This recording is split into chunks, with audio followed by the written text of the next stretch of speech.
Skyline Drive, October 14th, 2024. I am a ghost haunting my own estate. My name is Helen Brooks, and tonight I am watching strangers drink vintage champagne paid for by a company they think I'm too incompetent to work for. The limestone facade of the mansion glows gold in the dying light, a perfect stage for my sister's fairy tale wedding. They see a failure in a navy dress, a poor relation invited out of pity. They don't realize they are standing on my ground, celebrating a coronation while mocking the queen. They pushed me to the edge, but they forgot one thing. I own the fall. I was standing in my own driveway, watching strangers toast a love story that was built on a lie, and nobody recognized me. It's a strange feeling being a ghost in a place where you hold the deed. The gravel crunched under the tires of my 5-year-old sedan as I eased it past the line of Bentleys and G-Wagons, the valet looking at me with a mix of confusion and pity.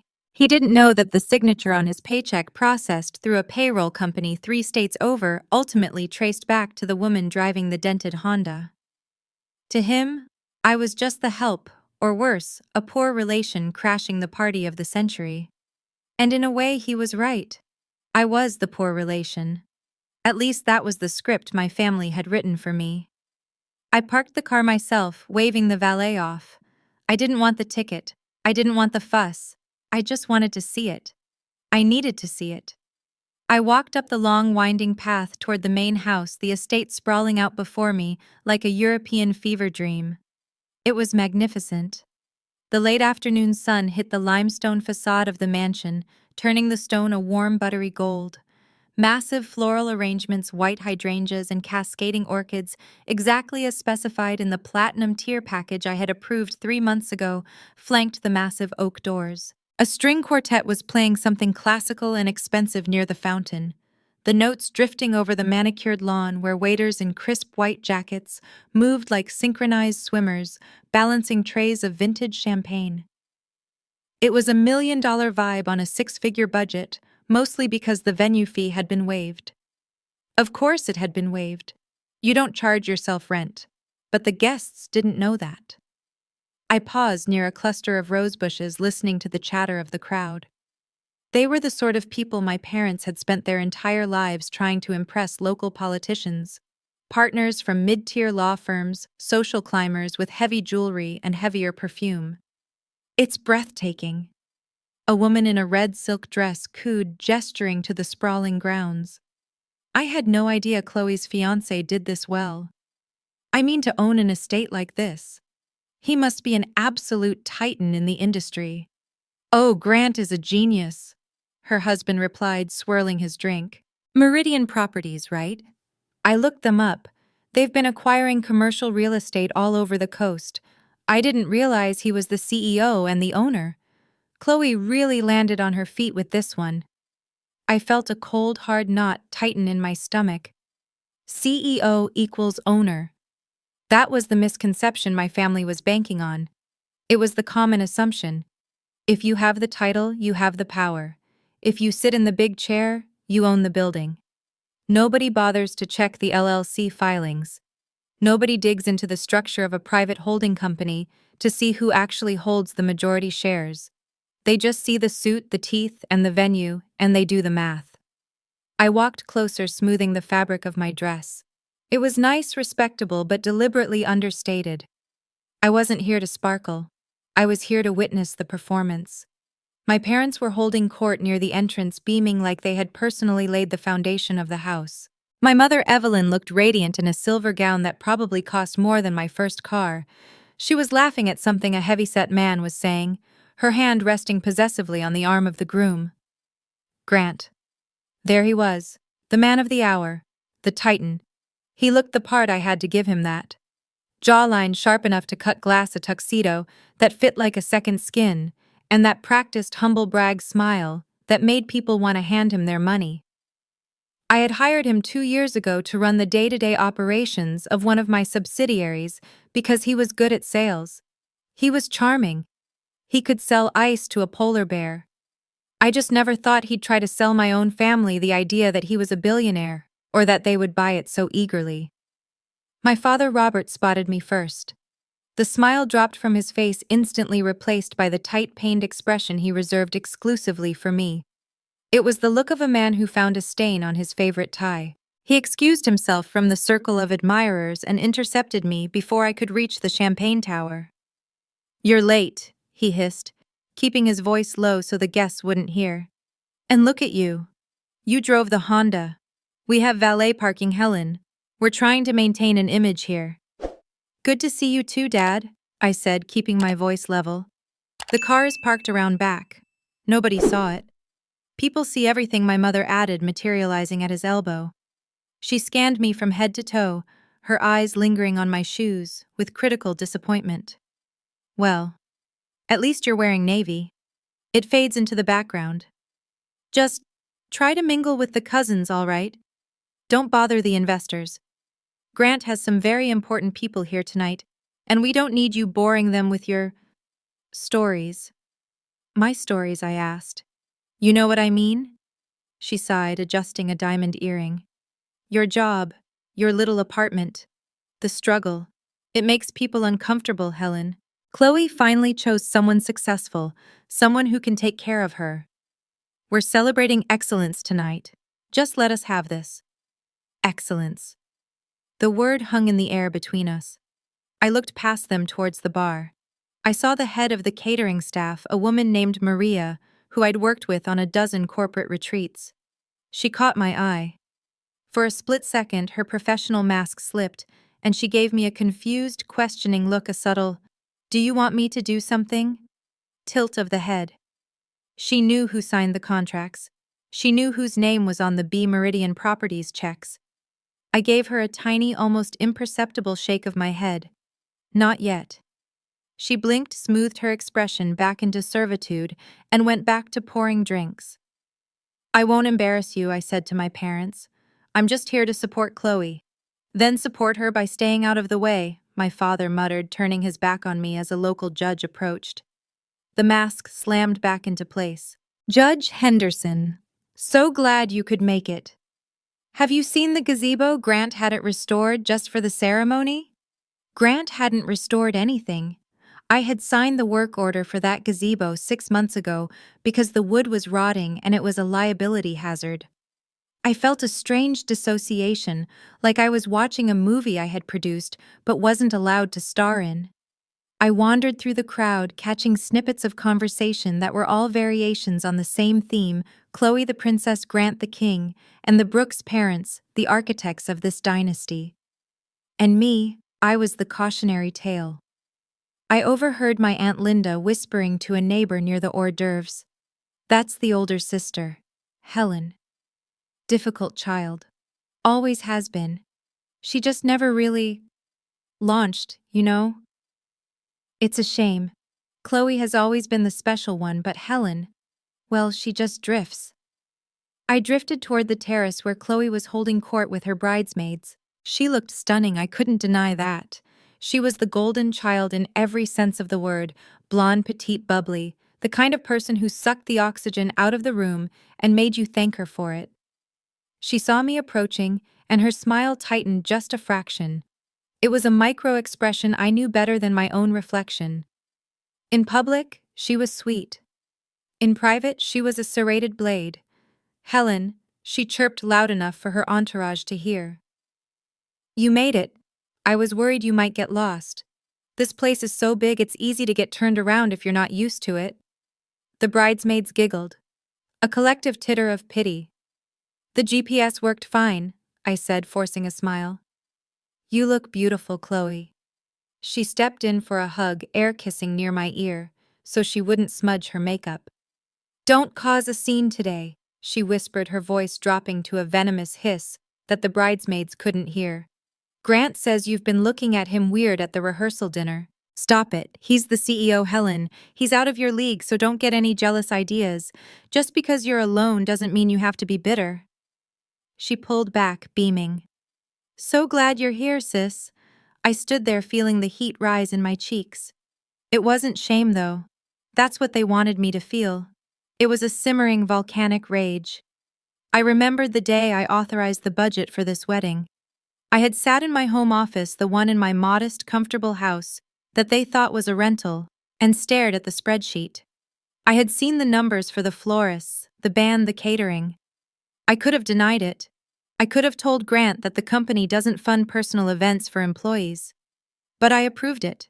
I signed off on it as a marketing expense for the holding company, a test of the venue's capacity. But really, it was a test of them. I wanted to see if they were capable of basic decency. If I gave them the stage, the lights and the audience, would they treat me like family? Or would the money and the status strip away the last veneer of politeness? I watched the security team moving through the crowd. They were my guys. Head of security, Tasha, was standing near the trellis wearing a dark suit and an earpiece.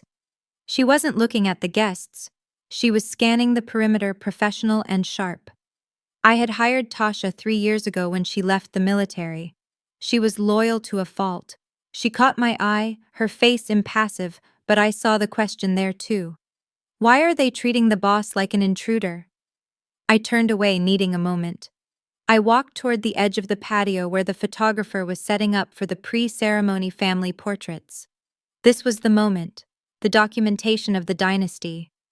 My parents were flanking Grant and Chloe, arranging themselves like royalty. The photographer, a harried man with 3 cameras strapped to his chest, looked at a list on his clipboard. "Okay, let's get the immediate family," he called out. "Parents, bridegroom, and is there a sister?" Helen, I stepped forward. "I'm here." My mother moved instantly. She didn't grab my arm, but she stepped into my space, blocking me from the camera's line of sight. She smiled at the photographer, a dazzling fake smile. "Actually," she said, her voice light and airy, "let's just do the couple and the parents for this one. We want to focus on the continuity of the legacy, you understand?" The photographer looked confused. "Usually we include siblings in the immediate family shots, ma'am." "Not this time," my father said, his voice dropping an octave. He looked at me, his eyes cold and hard. "Helen, honey, why don't you step aside?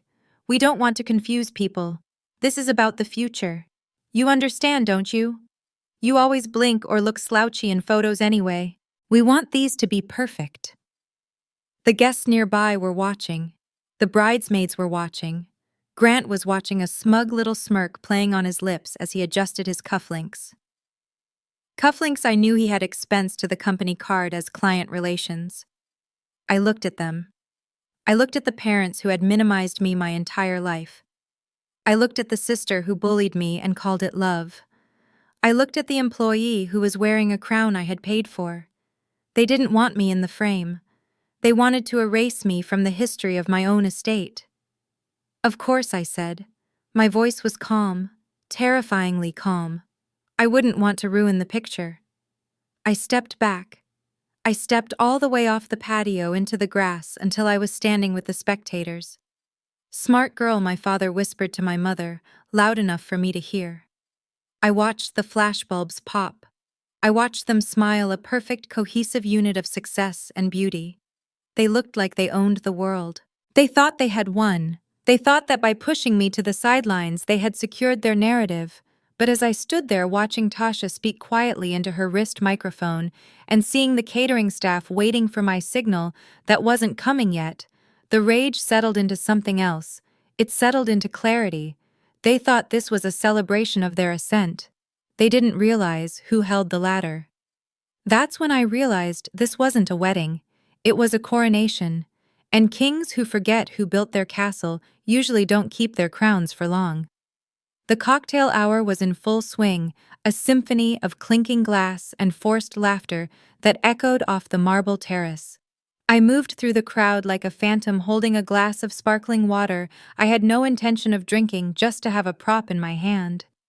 The sun had begun to dip, casting long, dramatic shadows across the estate, painting everything in shades of amber and gold. It was the golden hour, the photographer's dream, but the light felt sharp and exposing to me.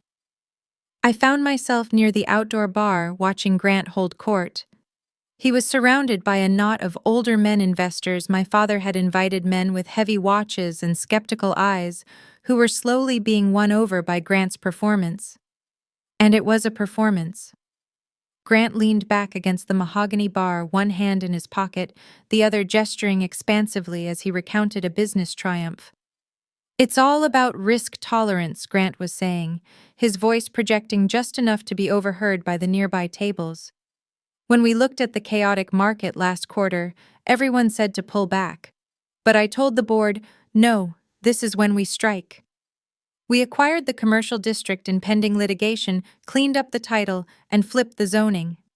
That's how you build an empire. You see the value where others see a mess. I almost crushed the glass in my hand. I remembered that deal. I remembered it because I had spent 3 sleepless nights poring over the zoning laws myself. I remembered it because I was the one who told the board, which was just me and my attorney Maya, that the acquisition was viable. Grant had actually argued against it in an email I still had saved on my server, calling it reckless. But here he was wearing the victory like a medal he'd earned in battle. He spotted me watching him. For a second, a flicker of unease crossed his face, but he smoothed it over instantly. He signaled for me to come closer, a benevolent king acknowledging a peasant. Helen, he called out. The circle of men turned to look at me. Come say hello. Gentlemen, this is Chloe's sister. She's a free spirit. The men chuckled politely. I was just telling them about the acquisition, Grant said, his eyes glittering with a challenge. Helen here is more of the steady type. Safe. Not everyone is built for the high-stakes world, right? Helen, some people just don't have that killer ambition. And that's fine. We need people to keep the home fires burning while the rest of us hunt. The insult was wrapped in velvet, but it drew blood. He was publicly defining me as lesser, using my silence to bolster his own mythology. Ambition takes many forms, Grant, I said quietly. Sometimes the biggest moves are the ones you don't see coming. He laughed, a dismissive barking sound. See? Very poetic. That's our Helen. Before I could respond, I felt a hand on my elbow. It was my mother. Her grip was surprisingly strong, her nails digging into my skin through the fabric of my dress. She steered me away from the group with a forcefulness that belied her gentle smile. What are you doing? She hissed under her breath as she marched me toward a secluded alcove near the hydrangeas. I saw you staring. You look like a vulture. I was listening to his story, I said, pulling my arm free. It was very creative. Stop it, she snapped. Her eyes darted around to ensure no one was watching our little domestic dispute. I know you're jealous, Helen. I know it's hard for you to see your little sister succeeding like this. To see her marry a man who is going places. But for once in your life, swallow your pride. Don't make today about you. Do not embarrass us in front of these people. Do you know who that was? That was Councilman Miller. We are trying to build bridges here and you are acting like a demolition crew just by standing there looking sour. I haven't said a word, Mom. Your face says enough, she countered. Just go find something to do. Go help the staff or something. You're good at that. Just stay out of the VIP area. She smoothed her dress, plastered her smile back on, and turned back to the party, leaving me standing in the shadow of a topiaries I paid to have trimmed weekly. Go help the staff. The irony was suffocating. I took a breath and turned to walk toward the periphery of the garden. As I passed a service station, I saw a young waiter, maybe 19, looking terrified. He had dropped a linen napkin near the shoe of a wealthy guest, a woman in a fascinator who was currently berating him. It's filthy now, the woman was sneering. Do you not know how to handle basic service? Who hired you people? The boy was stammering, his hands shaking. I stepped in. I didn't think about it. It was reflex. I moved between the woman and the boy, picking up the napkin smoothly. He's doing a fine job, I said, my voice low but carrying the steel tone I used in boardrooms. The wind caught it. It happens. I'll have someone bring you a fresh one immediately. The woman looked at me, taken aback by my tone.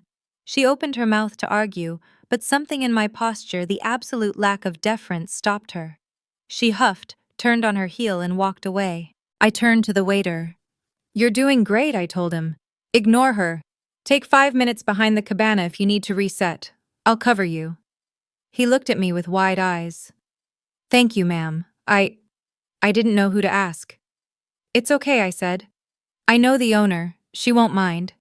I walked away before he could ask more.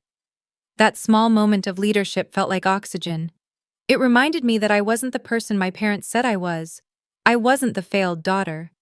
I was the one who solved problems while they created them. But the reprieve was short-lived.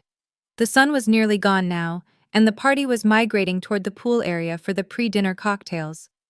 The pool was the centerpiece of the estate's backyard, a massive infinity-edge design that looked like a sheet of glass stretching out toward the horizon. Underwater lights turned the water a glowing, iridescent turquoise. I tried to skirt the edge of the crowd, intending to slip inside to the library until dinner was served, but I was intercepted. Chloe was holding court near the deep end, surrounded by her bridesmaids and a few of Grant's louder friends. She was swaying slightly, a half-empty champagne flute in her hand.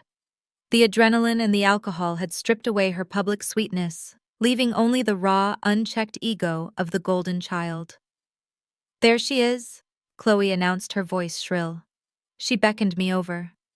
Come here, Helen, we were just talking about you. I froze. The group turned.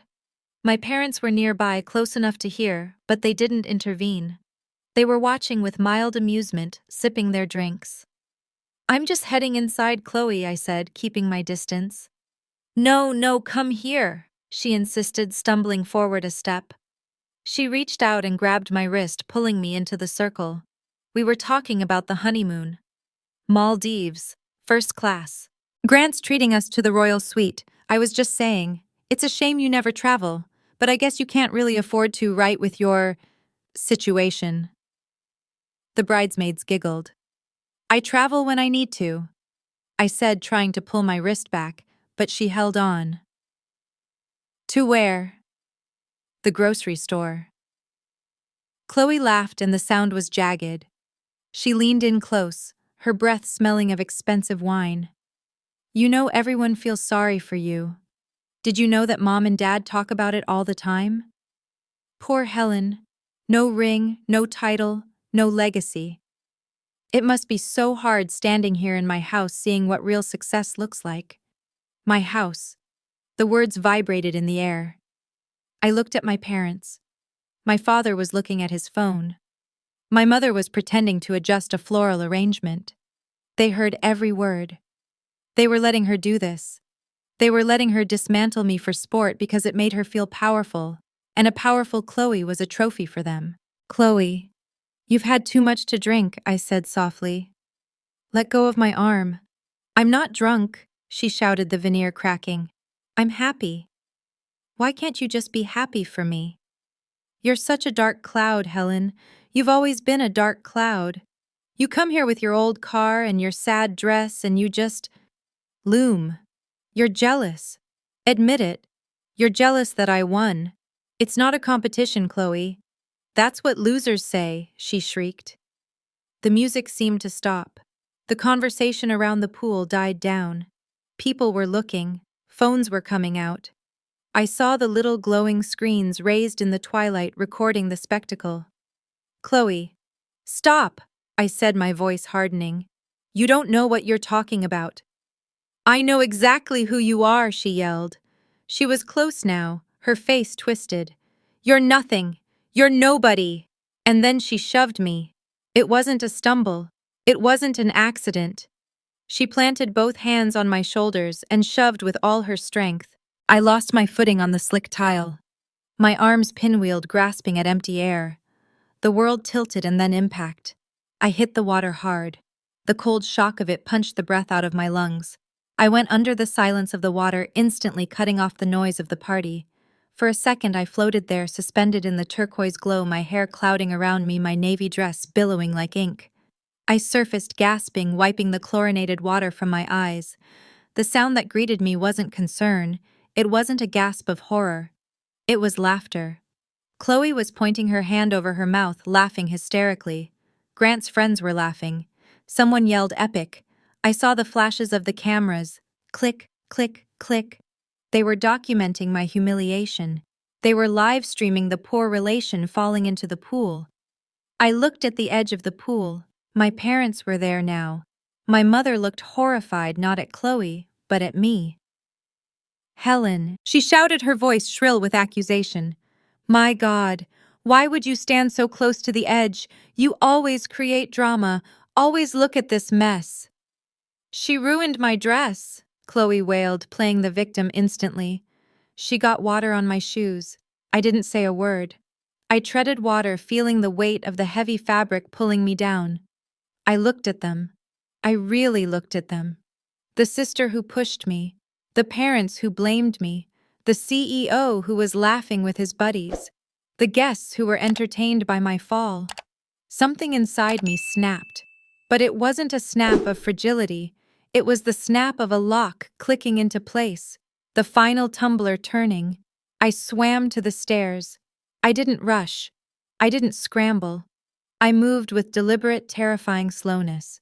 I climbed out of the pool, the water cascading off me in sheets. My dress clung to my body, ruined. My makeup was gone. I was dripping wet in the middle of a black tie event. But I stood tall. I didn't hunch. I didn't cry. That was the thing that stopped the laughter slowly. The fact that I wasn't crying. I slicked my hair back from my face with one hand. I looked at Chloe, who had stopped laughing and was now looking at me with a flicker of uncertainty. I looked at my parents, who were frozen by the sheer intensity of my silence. I walked past them. I walked right through the center of the party, leaving a trail of wet footprints on the expensive stone. The crowd parted for me, not out of respect, but out of confusion. I was a ghost who had just crawled out of the grave, and I was walking with the stride of a landlord. I didn't go to the bathroom to dry off. I didn't go to my car to flee. I walked through the French doors into the mansion. The air conditioning hit my wet skin, but I didn't shiver. I walked through the grand foyer, past the portraits of strangers my designer had bought to give the place history, and down the hall to the library. I closed the heavy oak doors behind me, shutting out the noise of the party. The silence was heavy and thick. I walked to the desk, an antique mahogany piece that I had picked out myself at an auction in London. I picked up the phone. I didn't call a taxi. I dialed a number I knew by heart. Maya, I said when my attorney answered. My voice was steady, cold. It's time. Maya's voice was sharp with concern. Is everything okay? You sound… I'm soaking wet, I said, looking at the puddle forming around my feet on the Persian rug. And I'm done. Activate the transfer package. I want the deed, the incorporation papers, and the employment contracts. All of them. You mean the nuclear option? Maya asked. Helen, once we do this. Print them, I interrupted. Bring them to the reception, and call Tasha. Tell her to lock down the perimeter. Nobody leaves until I say so, and tell her to initiate the security override on the main gate. I don't want any surprise exits. Understood, Maya said, the professional steel entering her voice. I'm 10 minutes out. I have the files ready. Good. I hung up. Then I pressed the intercom button on the desk that connected to the security earpieces. Tasha, I said. Boss? Tasha's voice came back instantly. I saw what happened on the monitors. Say the word. I'll throw them all out. No, I said, staring at my reflection in the dark window.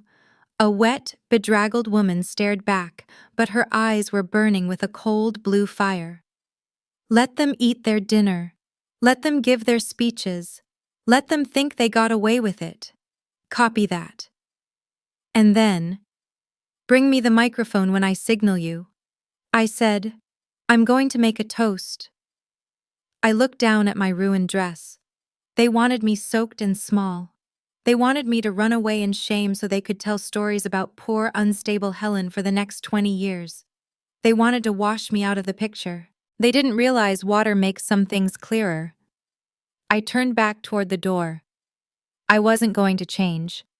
I was going back out there exactly as I was. I was going to wear their cruelty like armor, and then I was going to show them exactly who owned the ground they were standing on. The grand ballroom was a masterpiece of excess, a cathedral of light and crystal, designed to make everyone inside feel like royalty. The ceiling soared 30 feet high, draped in white silk and twinkling fairy lights that mimicked a starry night. Round tables covered in heavy damask linens were crowded with silverware crystal goblets and centerpieces of white roses that were so large they blocked the view of the guests sitting opposite one another. The air smelled of truffle oil, expensive perfume, and the distinct metallic scent of social desperation. I walked in through the side service doors, the ones usually reserved for the waitstaff. The heavy oak door clicked shut behind me, sealing off the silence of the hallway. The noise of the reception hit me like a physical wave, the murmur of 200 conversations, the clinking of silverware, the smooth jazz quartet playing on the riser. I was still wet. My navy dress was dark and heavy, clinging to my skin, dripping water onto the polished parquet floor with every step. My hair was slicked back, drying into stiff strands against my scalp. I had no shoes on. I had left them by the pool. I walked barefoot, feeling the cold wood against my soles.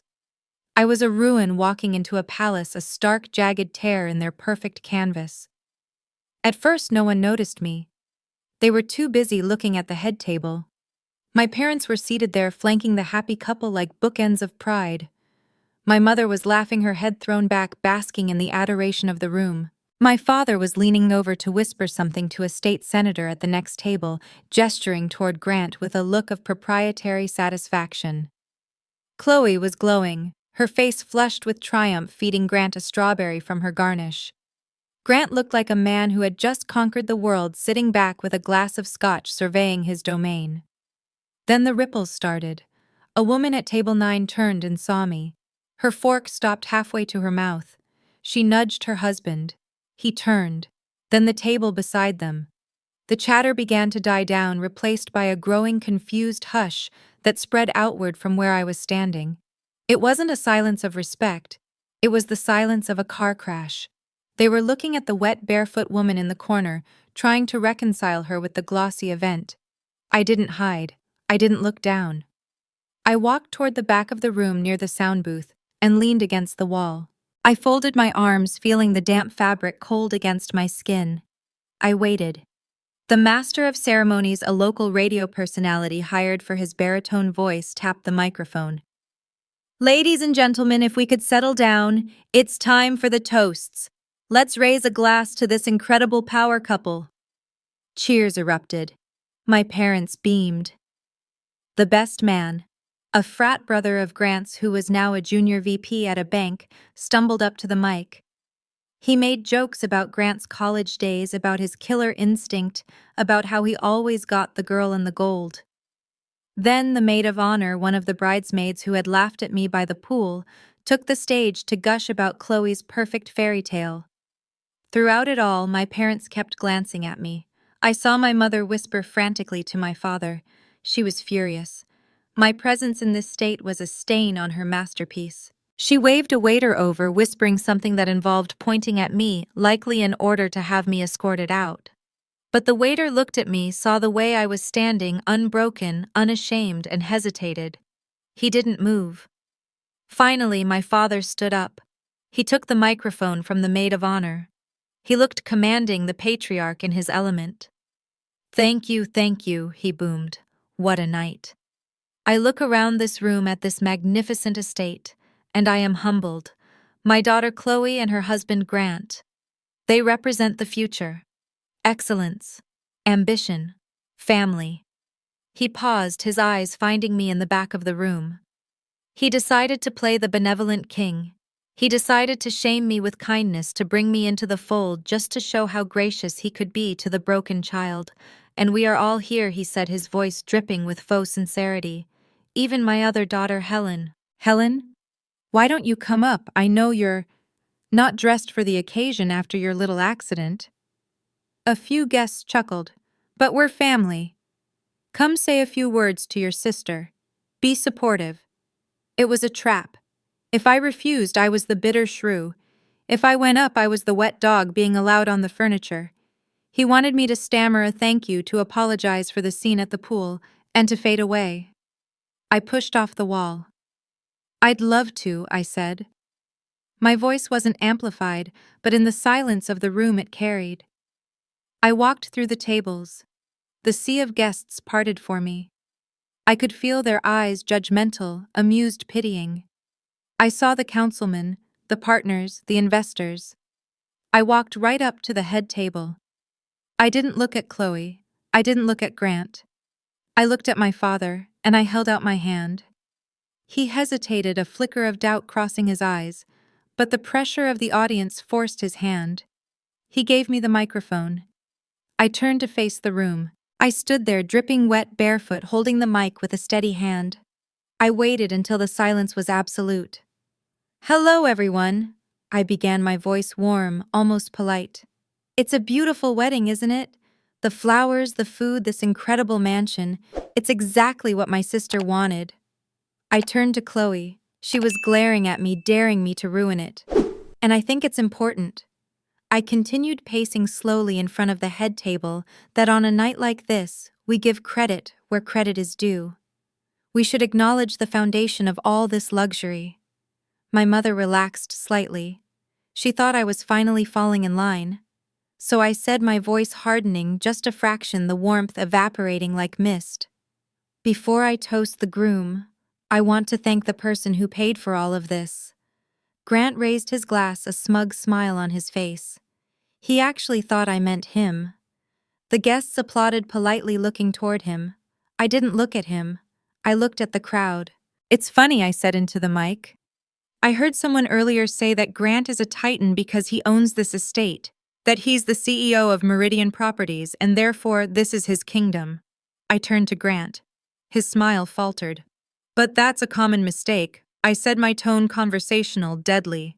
"People confuse titles with ownership all the time. They think the mascot is the manager. They think the face on the brochure is the name on the deed." My father stood up halfway. "Helen, sit down. You're drunk." "I'm stone cold sober, Dad," I said, cutting him off with a sharpness that made him freeze. "And I'm not done." I gestured to the back of the room. The double doors swung open. Tasha walked in. She wasn't alone. Maya, my attorney, was with her.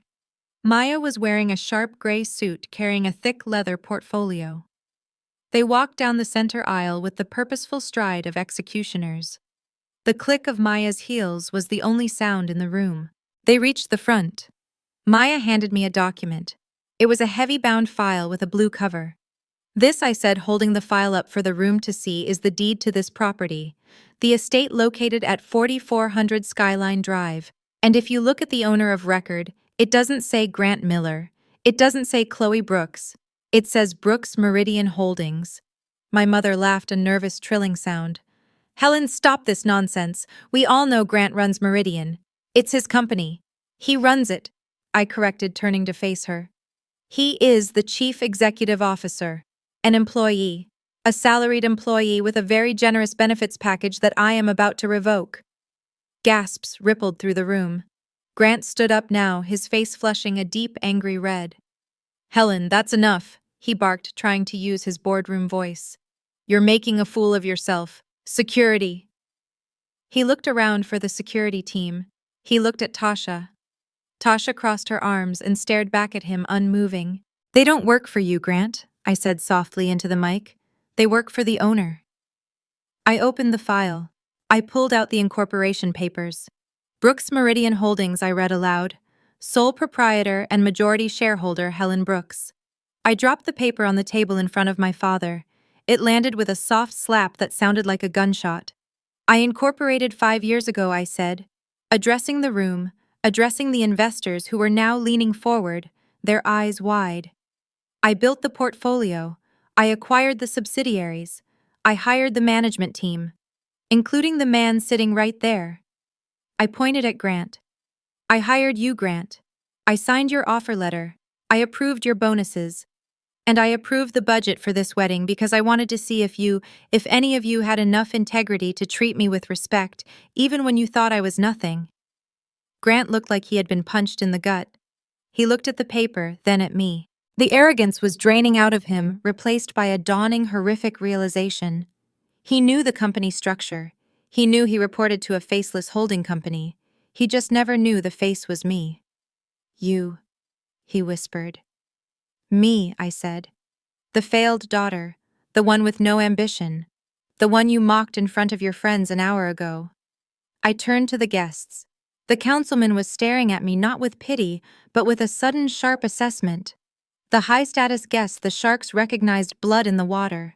They realized that the power in the room had just shifted violently from the man in the tuxedo to the barefoot woman in the wet dress. "This isn't a wedding," I said, my voice echoing off the vaulted ceiling. "It's a performance, and I'm canceling the show." Chloe screamed. It was a primal, spoiled sound. She slammed her hands on the table. "You're ruining my day. You're ruining everything. Dad, make her stop. She's lying." "I don't lie, Chloe," I said calmly. "I draft contracts, and you're in breach." My mother was shaking. She looked at the guests, then at me, her face twisting into a mask of pure venom. "How dare you," she hissed. "How dare you embarrass us like this, after everything we've done for you? You ungrateful little—" "Done for me," I interrupted. And this time I let the anger bleed through. I let the mic catch the tremor of rage in my voice. "You did nothing for me. You ignored me. You minimized me. You let your favorite child push me into a pool and you laughed. You stood there and you laughed." I walked closer to the table, looming over them. "You mocked me in the house I built," I said, my voice low and trembling with intensity. "With the money I earned. While you applauded a title you didn't understand. You sat there eating my food, drinking my wine, and calling me a failure." "We are your parents," my father shouted, slamming his fist on the table. "We demand respect. If you don't stop this right now, I will disown you. You will be cut off from this family forever." I looked at him. I looked at this small, vain man who thought he held leverage over me, disown me. I laughed, and it was a cold, dry sound. "Dad, look around you. Who do you think pays your country club fees? Who do you think covers the mortgage on your house in the Hamptons? Did you think your pension covered that I've been subsidizing your lifestyle for 3 years through the family trust? I bought your respectability." My father's mouth opened, but no sound came out. He turned pale. "You can't disown me," I said, "because you don't own anything. You didn't want a daughter. You wanted an audience. You wanted someone to clap for Chloe and Grant." "Well, the show's over." I turned to Maya. "Serve them." Maya stepped forward and placed 3 envelopes on the table. One for Grant, one for Chloe, one for my parents. "Grant," I said, looking at him one last time. "That's your termination notice, for cause. Misuse of company funds, gross misconduct, and creating a hostile work environment. Security will escort you off the property in 10 minutes. "You can't do that," Grant stammered, trying to puff up his chest, but he looked small. "I have a contract. I'll sue you. I'll take half the company." "Read the morality clause, Grant," I said. "Section 4, paragraph B. Conduct detrimental to the reputation of the firm. Pushing the owner into a swimming pool in front of 50 smartphones counts as detrimental. You get nothing. No severance, no golden parachute, just the ride home." I looked at Chloe. She was sobbing now, mascara running down her face, her fairy tale dissolving into a nightmare. "And Chloe," I said, "the honeymoon is cancelled. The company credit cards are frozen. If you want to go to the Maldives, you can pay for it yourself." "I hate you," she screamed. "I wish you were dead." "I know," I said softly. "That's why I didn't put you on the deed." The room was deadly silent. The band had stopped playing. The waiters were frozen with trays of beef Wellington. The guests were staring wide-eyed, witnessing a public execution. I looked at the high society crowd one last time. "Enjoy the dinner," I said. "I paid for it. But the bar is closed to the wedding party." I dropped the microphone. It hit the floor with a loud thud that echoed like a gavel strike. I turned and walked away. I walked back down the center aisle past the stunned faces of the people who had snubbed me. I didn't look back. Behind me, the chaos erupted. I heard my father shouting Chloe, screaming Grant, trying to rally his allies who were already turning their backs on him. I reached the double doors. Tasha opened them for me, a rare, genuine smile on her face. "Nice toast, boss," she murmured. "Wrap it up, Tasha," I said, stepping into the cool hallway. "Get them out." I paused at the threshold and looked back one last time. In the center of the room near the head table, the magnificent champagne tower stood glistening under the lights. It was a pyramid of perfect fragile glass. As Chloe thrashed in her chair, flailing her arms in a tantrum, her hand clipped the edge of the table. It was slow motion. The table shook. The top glass of the tower wobbled, tipped, and fell. Smash. Then the next. Then the next. The champagne tower cascaded down a waterfall of shattered glass and wasted golden liquid flowing over the white tablecloth, soaking the floor. It kept flowing, drowning the perfect setting, while their story broke in real time. I let the doors swing shut, sealing the noise inside. The heavy oak doors didn't block out the sound entirely. Behind me, the ballroom had dissolved into a cacophony of shouting, the crash of glass, and the frantic murmur of a social hierarchy collapsing in real time. I walked down the long carpeted hallway, the adrenaline that had sustained me through the speech finally beginning to ebb, leaving behind a cold, hard clarity. My feet were still bare, pressing into the plush wool runner, and my dress was still damp, but I didn't feel the cold anymore. I felt lighter. I didn't make it far before the doors burst open again. The guests were spilling out a tide of expensive fabric and panic. The reception had splintered into factions instantly. I saw the gossipers' phones already pressed to their ears, eager to be the first to break the news of the red wedding at the Brooks estate. I saw the opportunists' men who had ignored me for hours, suddenly hurrying to catch up, reaching into their jackets for business cards they now desperately wanted to put in the hand of the majority shareholder. Helen Ms. Brooks. It was the councilman. He was jogging slightly, a pained smile plastered on his face. I just wanted to say that was quite a clarification back there. I had no idea you were the driving force behind Meridian. We should do lunch, discuss the zoning proposals properly. I didn't break stride. I didn't even look at him. Talk to my assistant on Monday, I said to the heir ahead of me. If she thinks you're relevant, she'll book it. He stopped, stunned. I wasn't chasing approval anymore. I was done auditioning for people who only clapped when they saw a dollar sign. But not everyone was ready to let me go. Helen. Stop, you stop right there. It was my father. He came barreling out of the ballroom, his face a mottling of purple and red veins bulging in his neck. My mother was right behind him, clutching a napkin to her face, sobbing with a theatricality that would have impressed a Broadway scout. Chloe was trailing them, looking less like a bride and more like a wreckage, her mascara streaked down her cheeks, her perfect dress stained with wine. I stopped in the grand foyer under the massive crystal chandelier I had selected from a catalog in Milan.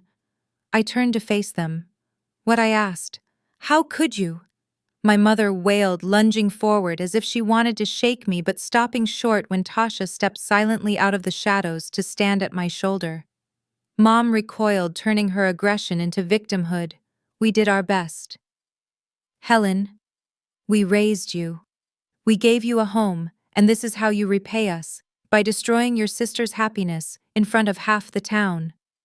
I didn't destroy her happiness, I said calmly. I just turned on the lights. If her happiness depended on a lie, it wasn't going to last anyway. You embarrassed us, my father shouted, pointing a shaking finger at my face. You made us look like fools. Do you have any idea how much work went into tonight? Into building this family's reputation? Your reputation, I corrected him. You built a reputation on credit you didn't have, and achievements that weren't yours. You wanted to be the patriarch of a dynasty dad, but you were just the opening act. Chloe stepped forward, her hands clenched into fists. She looked small and vicious. You're just a jealous bitch, she spat. That's all this is. You couldn't stand that Grant chose me. You couldn't stand that I was the center of attention. If you actually loved me, if you were a real sister, you would have let me have this. You would have let me have my day. I did let you have your day. I said, my voice dropping to a low, flat register that echoed in the high ceiling of the foyer. I paid for the day. I paid for the dress you're wearing. I paid for the champagne you were drinking when you pushed me into the pool. I gave you everything, Chloe. And all I asked for, all I waited for was one moment where you treated me like a human being. Just one. I looked at the three of them, the faction of family. But you couldn't do it. I continued. Even when I was handing you the world, you had to make sure I knew I was beneath you. You pushed me in the water because you thought it was funny. You thought I was weak. We were just having fun, my mother sobbed. It was a joke. You're so sensitive. It wasn't a joke, I said. It was a hierarchy. And I just dismantled it. My father straightened his tie, trying to summon the last shreds of his authority. We're leaving. And don't expect us to call. When you come to your senses and realize you need your family, you can come crawling back and apologize. I laughed. It was a genuine laugh, bright and incredulous. Apologize. I shook my head. No, Dad, you're not listening. The bank is closed. I stepped closer, setting the final boundaries, etching them in stone. Here are the new rules, I said, enunciating every word.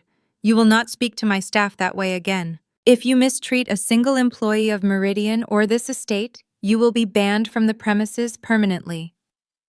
Second, you will not use my name, my home, or my money to leverage your social standing. The trust fund is frozen pending an audit. If you want to buy a club membership, get a job. My father's jaw dropped. And finally, I said, looking at Grant, who had just emerged from the ballroom, looking pale and terrified as security flanked him. If any of you want to contact me or my company again, you will do it through legal counsel. Do not call my cell. Do not show up at my office. You are a liability, and I am mitigating my risk. Helen, please, my mother whispered, the reality finally setting in. We're your parents. I know, I said. And that's the saddest part of all. I turned my back on them. I walked toward the front door, signaling Tasha to handle the exit. I heard them shouting after me, a mix of threats and pleading, but their voices sounded distant, like they were coming from a radio station that was slowly losing its signal. I pushed open the heavy front doors and stepped out into the night air. It was cool and crisp. The valet stand was chaotic cars, lined up guests waiting to flee the scene. I walked past the Bentleys and the Mercedes, heading toward the shadows where my Honda was parked. Ms. Brooks. I stopped. It was the young waiter, the one from the napkin incident. He was standing near a pillar holding a small towel. He looked nervous, but he stepped forward. I grabbed this from the gym supply, he said, holding out the towel. I thought you might be cold. You're still wet. I looked at him. He wasn't looking at me like I was a checkbook. He wasn't looking at me like I was a scandal. He was just a kid offering a towel to a shivering woman. I took it. It was rough and smelled of industrial detergent, but it felt better than the silk sheets inside. Thank you, I said, wrapping it around my shoulders. That was really cool, he said quietly, glancing back at the mansion where the shouting was still audible. What you did in there, nobody ever stands up to them. Someone had to, I said. I'm sorry about your family, he added awkwardly, scuffing his shoe on the pavement. I looked at the house, the beautiful lit-up monument to my own loneliness. And then I looked at the waiter and Tasha standing guard by the door, and the valet who gave me a respectful nod. It's okay, I told him. And for the first time that night, I smiled for real. I think I'm realizing that family isn't about blood. It's about the people who treat you with dignity when they think no one is watching. I walked to my car, got in, and started the engine. As I drove down the long driveway, leaving the chaos in the rearview mirror, I didn't feel like I was leaving home. I felt like I was finally heading toward one. It has been 6 weeks since the wedding that wasn't, and the silence is the loudest thing I've ever heard. In the age of social media, a silence like this is heavy. Usually after a Brooks family event, my sister's Instagram would be a barrage of curated perfection, slow-motion videos of the first dance close-ups of the rings, filtered shots of the happy couple gazing into a sunset. But there is nothing. The hashtag Chloe and Grant forever hashtag is a digital ghost town. The photos were never posted. The video was never edited. It's as if the day simply ceased to exist the moment the champagne tower hit the floor. The fallout in the real world was less quiet, but far more satisfying. The truth, once it was out of the bottle, moved through our social circle like a wildfire. It turned out that the high society my parents worshipped was actually quite unforgiving of frauds. My parents tried to spin it, of course. I heard through the grapevine that my mother was telling people I had suffered a mental break, and that the business seizure was a misunderstanding that was being handled by lawyers. But nobody believed them. The checkbooks don't lie. When the club memberships bounced and the charitable pledges were voided, the town understood exactly who had been holding the pen all along. They realized they had been worshipping the wrong idols. Grant tried to sue naturally. He filed a wrongful termination suit 3 days after the reception. Maya crushed it in 48 hours.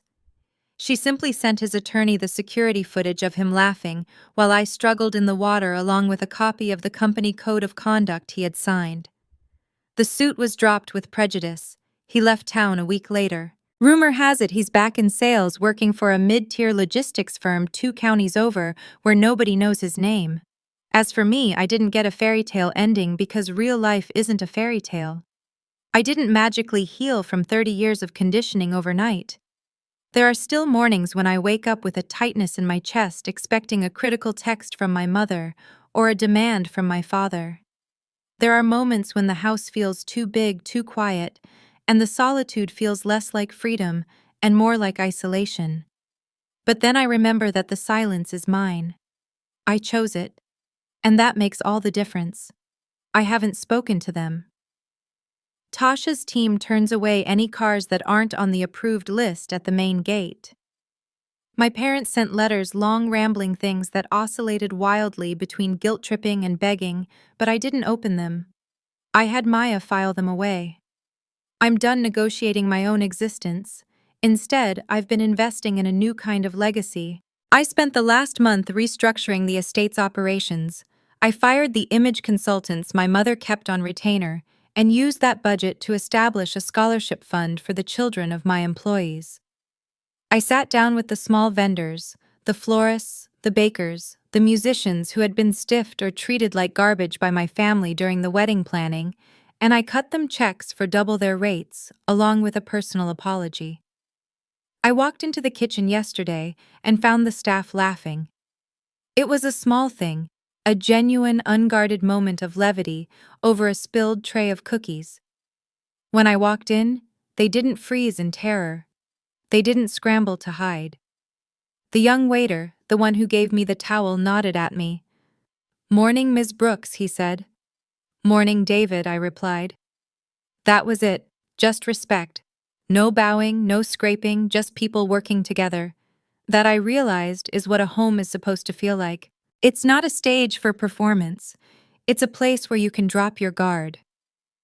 I took a walk through the property this evening as the sun was setting.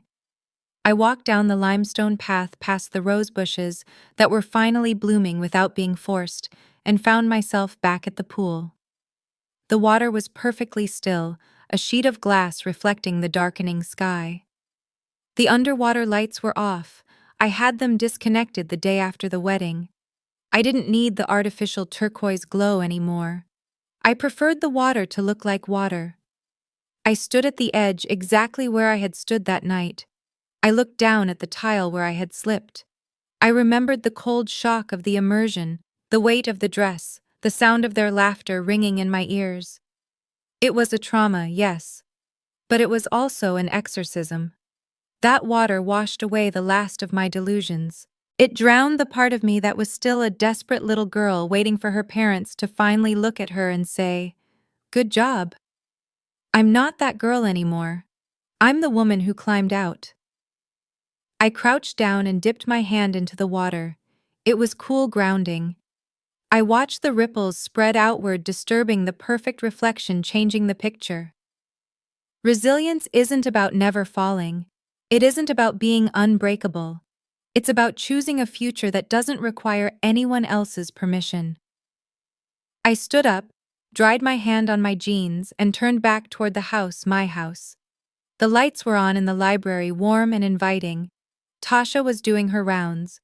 Maya was due over for dinner in an hour. I took a deep breath of the night air. It tasted like ownership. The worst part wasn't the pool, it was realizing they didn't push me in by accident. They pushed me in because they thought I couldn't stand back up. They were wrong. And that is where Helen's journey ends, standing on her own ground with a silence she finally owns. It's a powerful reminder that sometimes you have to let the tower fall to build a real life. If you enjoyed this story, please hit that subscribe button. Let us know what you would have done in her position. We read every single comment of your thoughts. Thank you for listening. This has been a story from Ashes of Yesterday. We'll see you next time.